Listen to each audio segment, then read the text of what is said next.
будете сводить руки вот так вот энергийно, многие из вас так делали, и дети так играть очень любят, то при определенном расстоянии между руками возникает вот такое некое силовое энергийное поле. Сделайте все это. При какой разлике? Так вы будете делать или так? Какой объем вот этой энергийной сферы, не важно, важно качество энергии. Чтобы создать качественную прану, вы должны действительно чувствовать себя очень хорошо расслабленно, и слегка расслаблены ваши руки, когда вы сводите, и попробуйте вот такие движения сделать. Почувствуйте, как будто бы руки как будто магниты в руках, и они отталкиваются. У индиго это получается гораздо лучше. Вот. Я думаю, что для вас очевидный факт, что между вашими руками есть какая-то энергия. И это не плод вашего воображения, это действительно некое поле энергийное. И вот сейчас вы можете научиться не только ощущать эту энергию, а видеть ее обычным физическим зрением.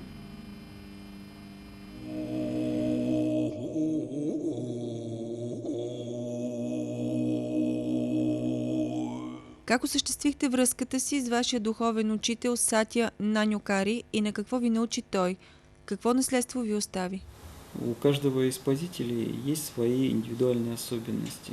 В частности, Сатя Наньокари... Всеки пазител си има свои индивидуални особености, в частност Сатя Наньокари във всеки свой живот е бил учител на учителите, т.е. на тези пазители, които излизат извън Тибет с определена мисия.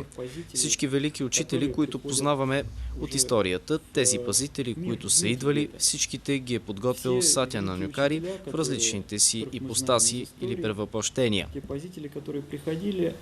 Всех их готовил Сатя Наньокари в разных своих ипостасях. Например? Например, Иисус или Будда. Например, Исус и Буда. И когато Сатя Наньокари готвеше поредните си ученици, в това число и мене, ние още не знаехме на кого предстои тази мисия, защото той избира човека, който най-много подхожда за дадена мисия, тъй като всички ние сме развити, но по индивидуален начин и имаме индивидуални особености.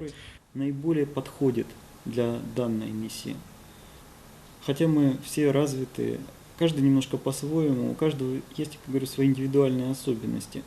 И когда шел выбор человека, который способен... Когато се избираше човекът, способен да се справи с мисията за предстоящият вибрационен преход и хората индиго в съвременният свят, то избора се падна на мен, защото аз се отличавам с пълна честност и безкомпромисност. Аз за разлика от някои пазители предпочитам не да раздавам, ако трябва да използвам алегория, риба на хората, а да науча хората да ловят тази риба. Тоест, моят път винаги е бил пътят на знанието, пътят на приложение на науката в практиката на директните методи.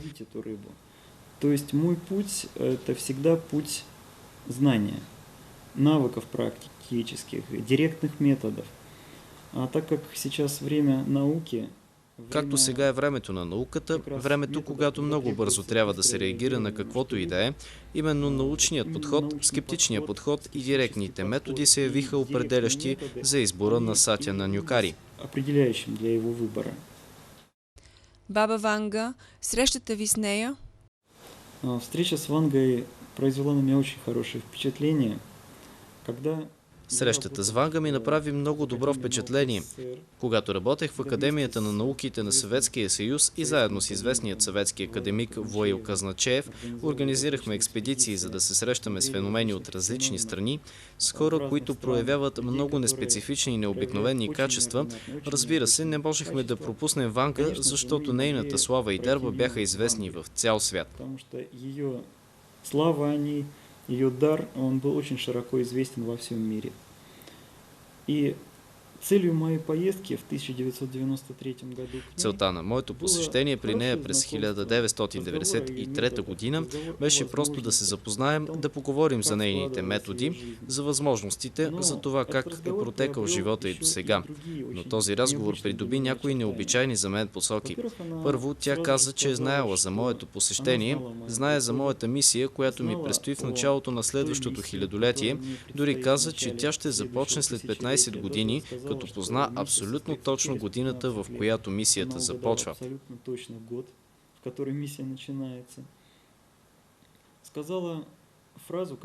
Каза една фраза, отнасяща се за учителя Петър Дънов, която понякога се тълкува невярно. Буквално каза, че учителя Петър Дънов е дошъл в 20 век като голям духовен учител в Европа с мисия да измени духовността на хората в 20 век, за да бъдат подготвени за идването на друг учител в следващия век, който и ще осъществи вибрационния преход. В том, чтобы они были подготовлены к приходу другого учителя в следующем веке, который и осуществит вибрационный переход.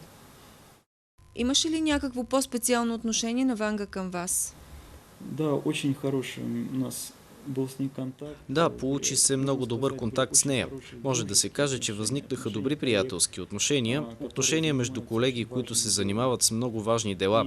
Искам да кажа, че навярно Ванга е една от немногото хора, която действително е оставила в мен много големи и добри спомени. Действительно оставили в моей памяти очень большие хорошие воспоминания.